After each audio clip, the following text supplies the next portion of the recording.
Welcome into the latest edition of the Big Dog Show with my guy Marcedes Lewis of the Chicago Bears, one of their captains. I'm David Kaplan. It's brought to you by our great partners at Chicagoland and Northwest Indiana Chevy dealers and our friends at Ankin Law, 3126 million for the great Howard Ankin. Big Dog, tough loss last week, so I'm riding back from Jamaica. I'm on a plane. I'm streaming the game, and when the Bears score and we take the lead with 31 seconds left, I literally yelled, F yeah, just like that. And people all around me, did the Bears score? Yes, they did. And then when I saw the ball tipped up and Noah Brown caught it, I yelled something similar and people were like, no way. I'm like, unfortunately, yes way. So it's been an insane week. Take us inside from your perspective as a team captain. How have you processed everything, good and bad? Well, just like you, when we scored there towards the end to go up, I think everything inside of me, it was like an outer body experience, right? Like we didn't really have too much luck there in the first 3.5 quarters. Tough sledding. Their crowd came out, had the juice for them. Obviously, they're riding high. I think they were 5-2 at that time, doing their thing. They had a young quarterback that's moving the ball. Our defense doing their thing, keeping them out of the end zone. And it was just one of those games. It felt like a movie almost. And you're just waiting for your moment, waiting for a spark, and didn't know where it was going to come from. But you just have that childlike faith, and to keep going out there every single series, just working hard, knowing or kind of hoping something was going to happen. And after Swift broke that run, it was like, okay, here we go. We got some life. Got the ball back, marched down the field, was able to score, took the lead, and then obviously going back into the final play, it was just like a gut punch, right? And it's one of those situations. Not the first time. Well, it's the first time that something like that, like I've been on the losing end of something like that, but it's not the first time that I've been through adversity, and it's not going to be the last time us as a team go through adversity. You just hope to go out there and learn from what happened last week, and hope that it makes you stronger going forward. And I think this week it was one of those things where it's like the elephant in the room, Yep. where you didn't play your best, but you fought hard towards the end, and you had a chance to win that game. But you just never know which play is going to be, right? And you kind of want to keep things in perspective, understanding how good we really are and how good we really can be if we just lock in, and you just focus on the positive. Like it's obviously you can point to the negative things, right? Or you can point to the things that could have been a reason why we lost the game, but you just want to stay positive and understand that we got a big game on the road, damn near 3,000 miles away in Arizona now, that we have to go out there and shift our focus to Arizona and get this W, because that's what matters now, right? Is the next game. That's the most important game. And so I would say, because of the leadership we have on this team, focusing in and getting ready for Arizona wasn't necessarily an issue. I mean, as I've told you before, the leadership is top notch, and again, we're looking forward to the challenge, man. It's that 24-hour rule. I would say the 24-hour rule after that Washington game was maybe 36 hours,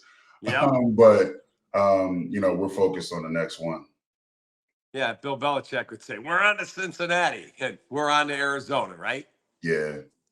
All right, let's bring in your guest. He's your teammate. He's a fellow captain. He's a two-time first-team All-Pro safety, and he's a great dude. He is Kevin Byard of the Chicago Bears. KB, Big Dog, and I were just talking about it's a trying week, and in a week where it's so trying, where everybody's coming at the coaches and the assistants, and they will lock in on you and Marcedes and guys who are in a leadership role. Is this one of the more trying weeks you've had to deal with in your career? Uh, well, first and foremost, thanks for having me. And I was just listening backstage a little bit. Two things. First, You was on a flight from Jamaica, so I know that was a pretty good trip. Obviously, going to It was Jamaica in awesome. late October had to be pretty good, getting some really good weather. But no, I was listening to Big Dog and what he was saying, and everything he said was exactly 100% true. And I said it on my podcast as well. It was a 36-hour flush for sure, leaving this game. Never been a part of ending just like that. Where on the last play of the game, you lose in that fashion, especially which made it so tough because as a defense, we felt like we were playing pretty well the entire game. Gave Playing us some damn well. yards. Yeah, gave us some yards, but keeping them out of the end zone and for them to score in the last play to win the game was definitely heartbreaking.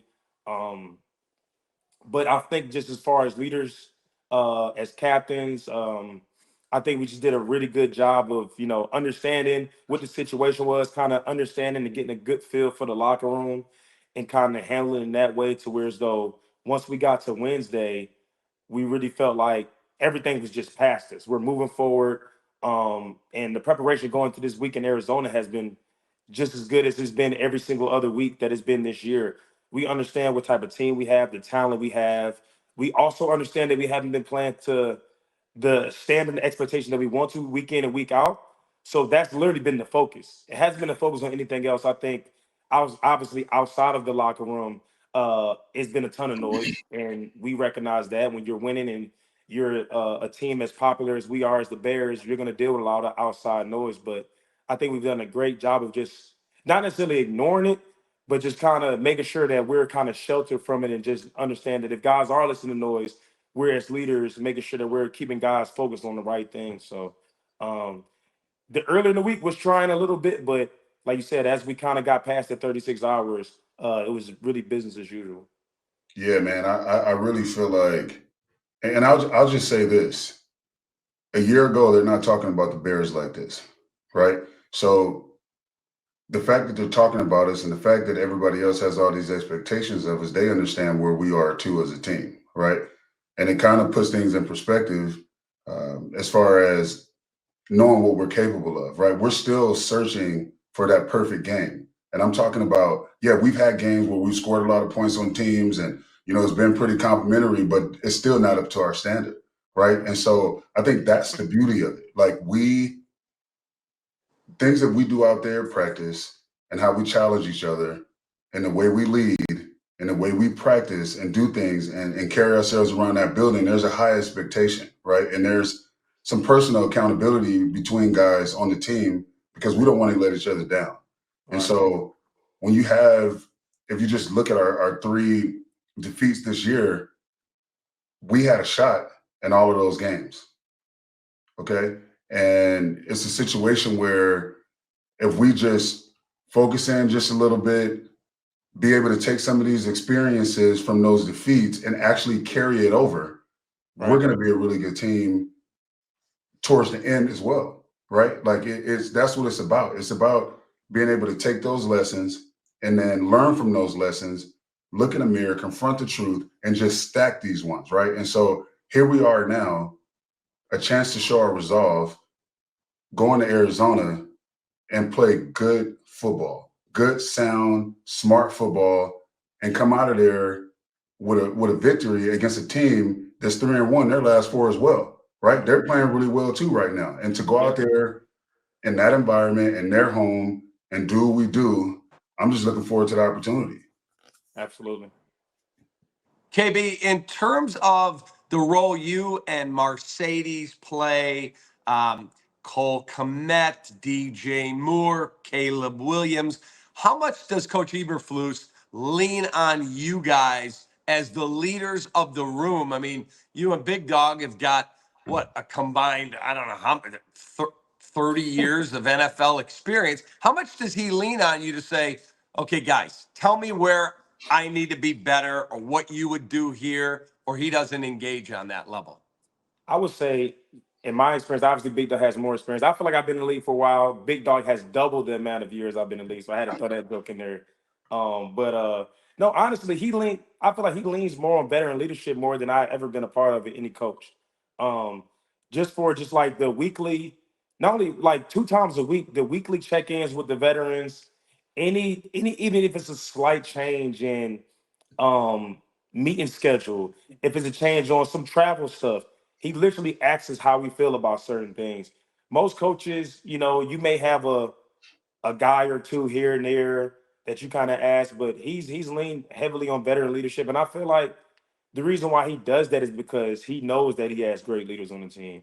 He knows that if obviously if he includes us in all these other different conversations, that he understands that we're going to hold our part as far as the locker room, spreading out the right message, and those type of things. So I think as far as just as a coach and just we always talk about. I mean, in football, it's a lot. It's I would say it's ego driven, but there are going to be egos all over the place, right? Because this is an alpha male business. You're going to have a lot of alpha males in the room, and I just think that as far as the leaders we have, and including coach, we all do a great job of just checking our egos at the door and understanding that the conversations that are being had sometimes that are within our group, when you have a lot of alpha males in there are things that are going to be said that needs to be said, but I think at the same time, it's all in the spirit of winning and wanting to be great.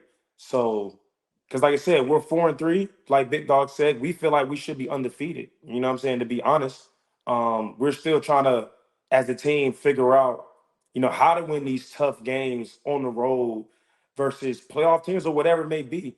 And we also understand that, it's going to take the best players playing well, but it's going to take us being able to lock in on all little small details of everything, because it's easier to when you're at home and you got the crowd in it, but when you're going to somebody else's territory, you have to go in there and take something. So I think that that's our focus this week, is understanding we're going into a hostile environment, going into a team that's winning their division right now. It's going to take everything for us. Not only we're going to be physically exhausted, we should be mentally exhausted too. And I think that's just the main focus. And like I said, I think that's why he can lean on veteran leadership, because you hear the way Big Dog speaks, you hear the way I speak. Like, as a coach, I just think that it's flus. Sometimes he knows he could just step back. You know what I mean? Because I know my veteran leaders already, a message that I want to get across to the locker room, they already got it. You know what I mean? Like, I don't even have to say anything. I mean, I think it's a good job that he does talk to us, but the message that he wants to spread to the locker room, we already had it down pat. So he can kind of understand that, hey, I can kind of sit back and do my thing as a coach and know that my veteran leaders are going to make sure that no matter what adversity we face, um, they're going to handle it. So, No, I totally agree with that, and I think you nailed it, bro. Like it's I maybe been around maybe two other coaches that really lean on, like truly lean on the leadership as much as Flus has this year. And one of them is Gus Bradley, and the other one is Jack Del Rio. When I was in Jacksonville when I first started out, and obviously for me getting here last year, it was he there was an attempt, right, to kind of lean on the leadership, but it wasn't like how it is now. And I think that speaks to the men that are in our locker room and in our building now, right? Um, you want it to be a player-led team, but the players are going to you have to take that responsibility, right? Like the coach he's just not going to hand you the keys like, all right, here you guys go. I trust that you're going to get the right message out to the guys.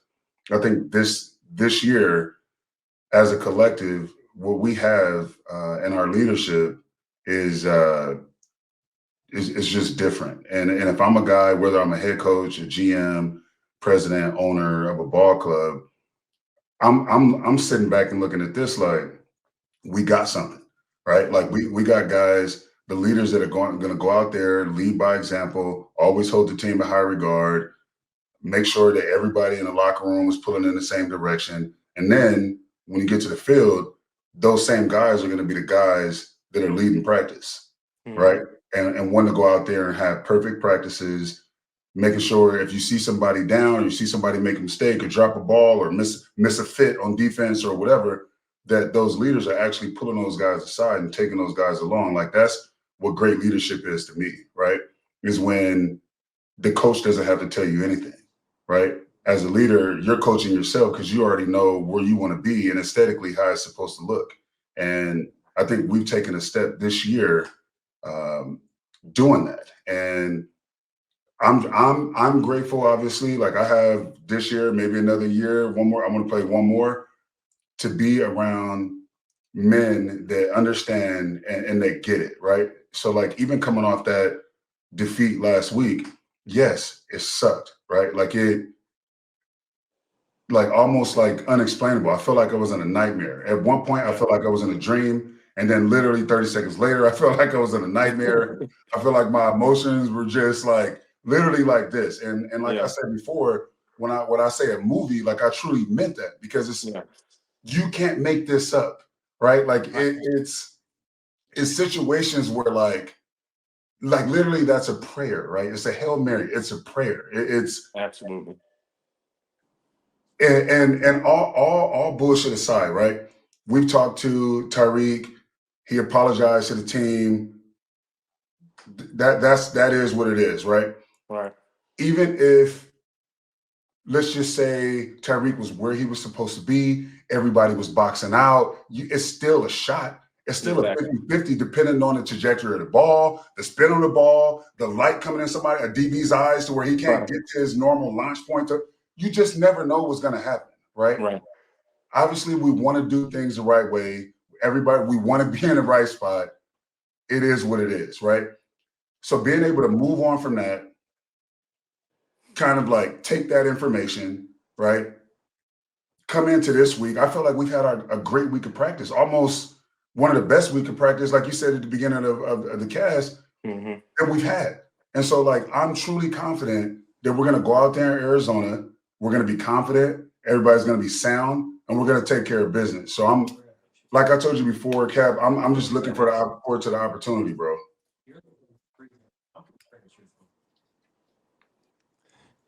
In terms of, you said you guys talked to Tyreek.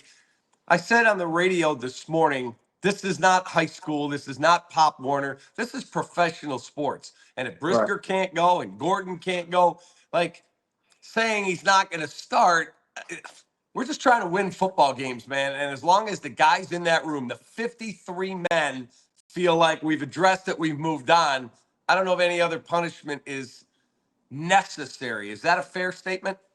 Yeah, so I had a question in the media this week, and they asked me, I guess, after Fluke spoke, and I guess he kind of said something to the effect that, like, you're going to keep whatever punishment, whatever, just in-house or something like that. And they asked me, was like, well, do you think that he needed to be, Fluke should say something publicly about his punishment, or do you feel like whatever his punishment is doesn't suffice? I just said, number one, I don't know what his punishment is going to be. Whatever conversation that he had with Flus or with polls about what's going to happen, that's that's kind of things that I stay out of it. My thing is that, number one, I got to play safe with the Chicago Bears, right?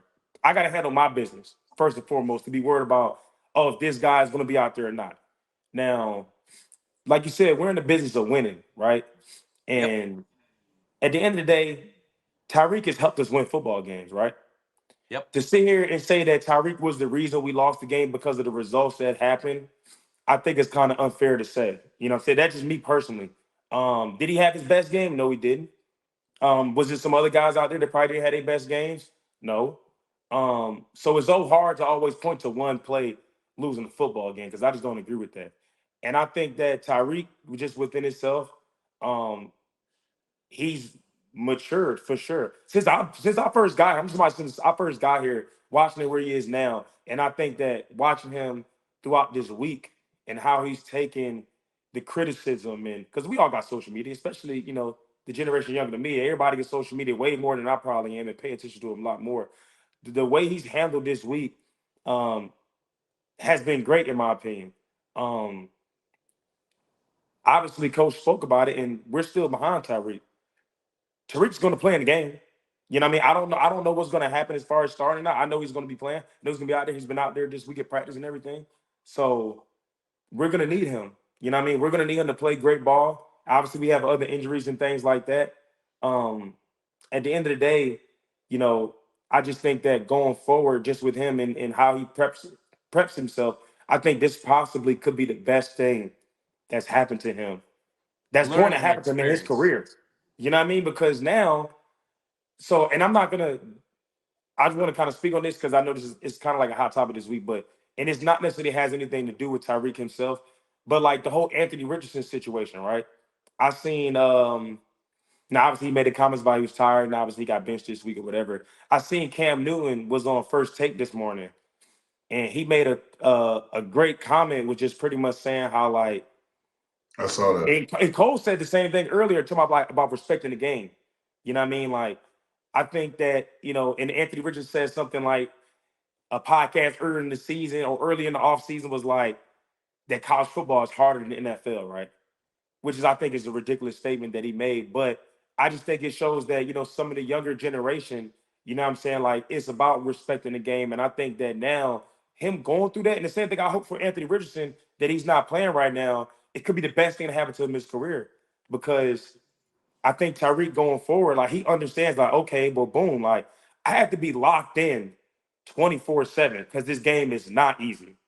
This is not high school, college, park Nope. ball, rock and be locked. I'm talking shit to the fans. They turn around and be locked in. No, you have to be locked in 20%. That's why I just said that in Arizona, you're gonna be physically exhausted, but mentally exhausted as well. That's how you got to go into these games on the road. That's how you win on the road. That's how you win against these playoff teams. You can't just think, oh, we just got to just play hard. No, you have to be locked in on details all the time because you don't know when that play is going to be the play that you need to make, or even if it's something simple as boxing a guy out, you know what I mean? Or getting to your right landmark on a route or on a block, or as a running back, getting on the right landmark to be able to cut back or something like that. Like you just never know when that play is going to be that. So I just think the way Tyreek has handled it, just for himself personally, this could be the best thing that happens to him because at least now he has this experience to know that, boom, I can't not just be locked in, 50 plays of the game. Now I have to be locked in every single play because now at least he has in his memory bank that, hey, that last play of the game last week, I wasn't locked in. Now I need to be locked in on every single play, and maybe the results would be different. Yeah, man. I think not just as a football player, but as a person. I think that just in his normal life, like I think this, unfortunately, it was what it was, but this is going to help him as a person. And like his process and which he operates is going to be totally different. And as you were saying before, this game that we play is unforgiving. If you don't respect it, you're going to get disrespected. You Yep. either expose people or you get exposed.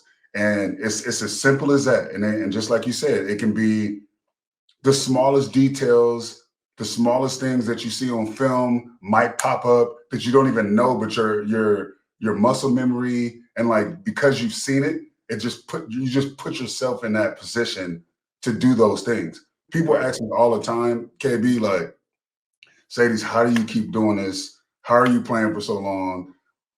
So on and so forth. And like, obviously, at the beginning of my career, towards the middle of my career, it was just like, oh yeah, obviously everybody's big, strong, fast, all of that. But like, I would say towards like year 6 and 7, like I vividly remember a shift in my mind that like games were super slow to me, Right. Yeah. and my film study increased.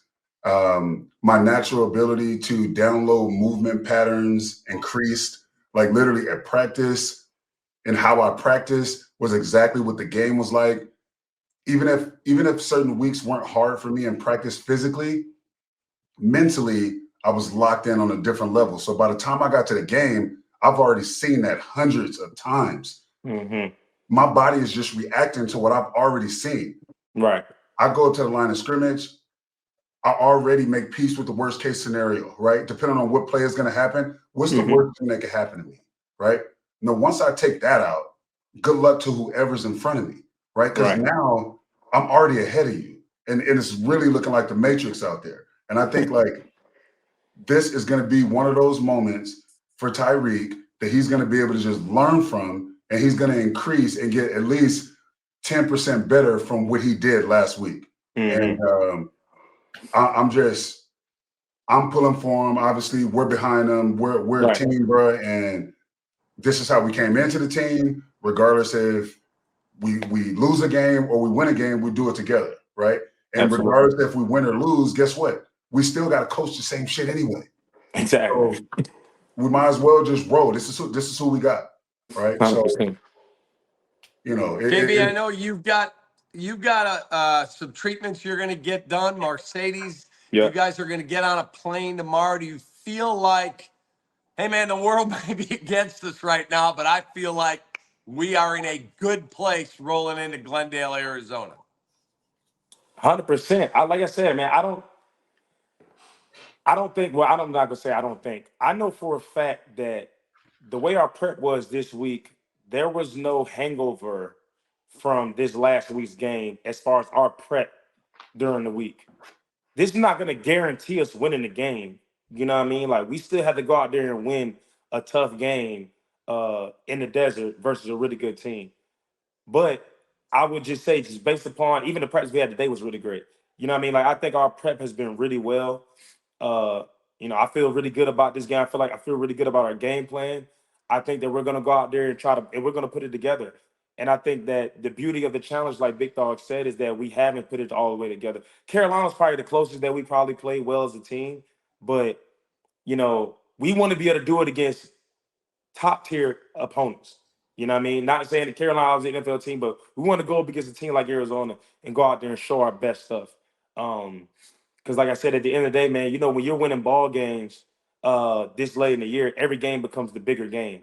You know what I mean? So when we're talking about trying to be in this hunt, trying to position ourselves to get, back into this division race, get ourselves back into this playoff hunt, we have to win. We have to win these games, and I think that's just the challenge that we feel. And I feel like we're going to step up to the challenge. Like you said, our leaders, we're going to lead not only just how we led throughout this week. I think we're going to go out there and play our best ball as leaders, and we're going to try to carry this team to a victory. Because that's what it is, man. When you talk about these games, best players got to play well, and I feel confident that we will. And yeah, I feel really good about this game. Honestly, I feel really good about this week for sure. I feel like you know, we have the guys and we have the locker room and the team to be able to handle this adversity and go out there, like you said, and put on a really good showing and not have any type of hangover based upon the results of last week because we are in a results-based business. But in our team, in our locker room, and just in life, period, you have to be more process driven.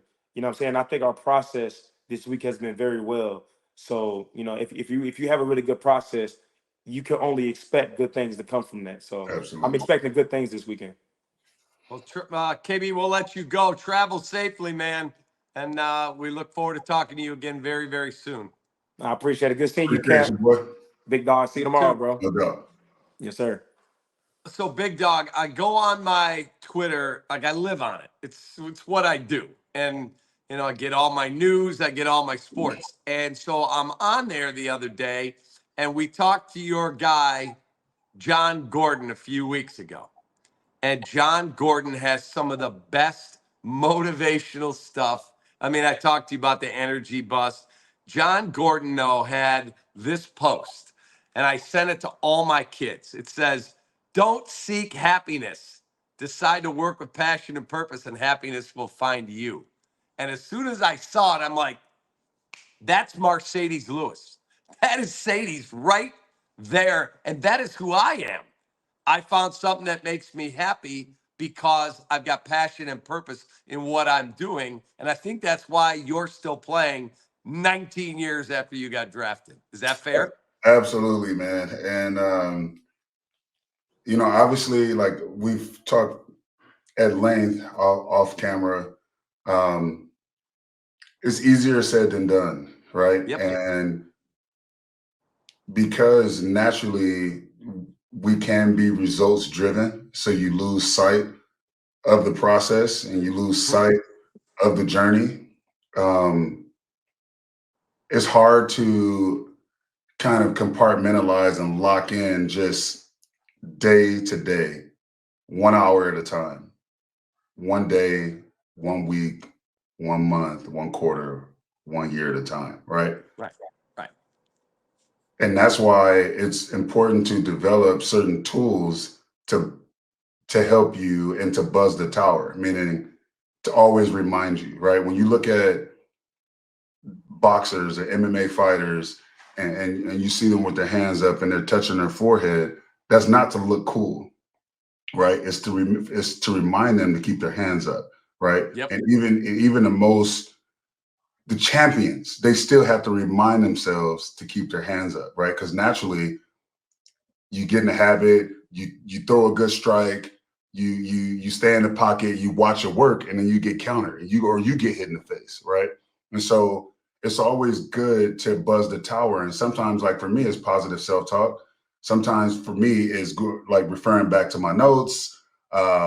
There's self-help books that I have just sitting around the house that sometimes that I've highlighted or have bookmarked that I'll just open up halfway through the book and be like, oh, okay, right? Like that puts me back in alignment. And so, that's always been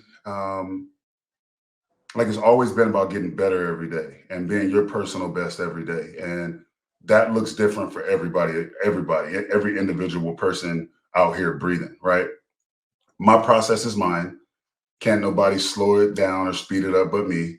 And I own that, right? And for me, it's just about all of those that I come in contact with, or all of my close friends and my family, is continuing to spread that love and spread that education so that my vortex is always protected with positive energy. And being focused on the journey has given me the opportunity to be able to do that. Right. And I think there are people that unfortunately, go through their life and every day they just kind of just go. They don't have a process. And I don't care if you're an Uber driver, if you are a waitress, a waiter, a flight attendant, a football player, or a doctor. If you've got a process and you're passionate about what you're doing, you'll be good at it. You'll be good at it. Like it keeps you locked in and it keeps you connected to the goal daily, right? Daily.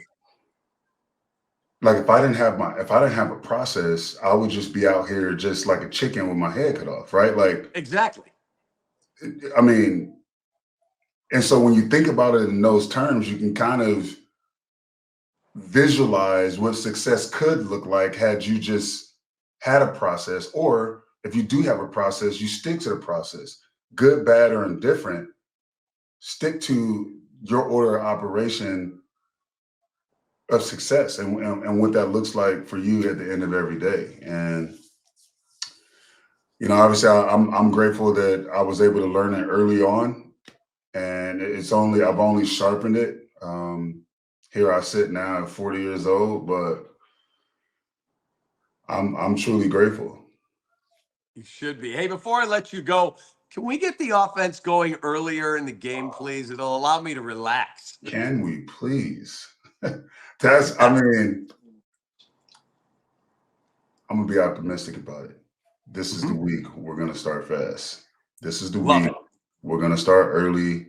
We're gonna score early and often, start fast, and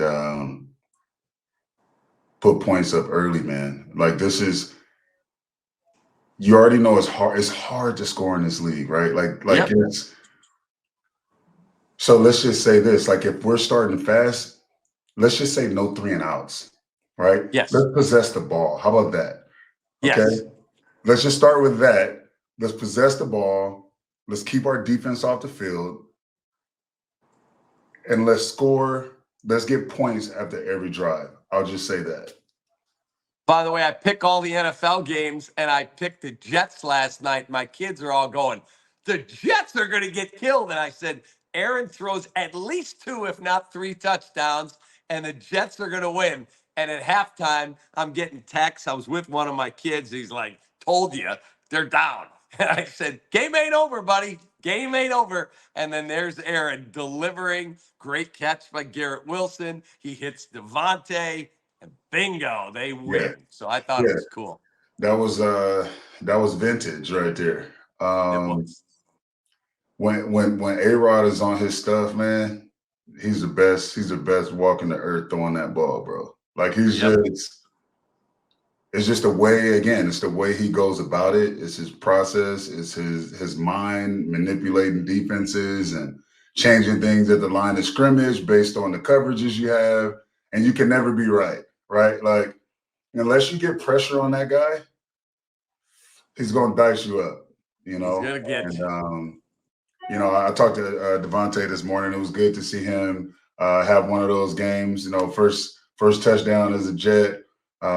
I know everybody expected it to be like this storybook thing right away, but as you can see, what me and KB was talking to earlier, it's hard to score in this league, and it's not easy, right? Like, regardless if you played on a team with somebody or not, certain things have to happen, especially in a game of football. A lot of things have to go right just to get a 4-yard gain in the run game. Yep. You know what I mean? Like, it's literally that. The margin for error is that small. So it was good to see A-Rod and Devontae connect and them get on the board. All right, let's go get a win. I think Caleb has a big game this week, so let's see. And I do remember a guy who I'm friends with named Marcedes Lewis scored against Arizona last year. Yeah, man. It's all good, bro. We're looking forward to going out there. I think Caleb has had a great week of practice, so we'll be 1 week better this time around. All right, well, you'll only be 1-0 this week. That's what my That's friend it. taught me. That's it, man. I appreciate you, brother. I appreciate you. Have a great trip to Arizona. I'll see you when you get back. Thank you, bro. All right, there he is. The Big Dog Show brought to you by the Chicagoland and Northwest Indiana Chevy dealers and our fine friends at Ankin Law 312-6 million. From Marcedes, for KB, Kevin Byard, I'm Cap. Take that. Peace. Give me a shot and I swear I shoot like Berettas. Yeah. They getting nervous, I seen it. What I seen.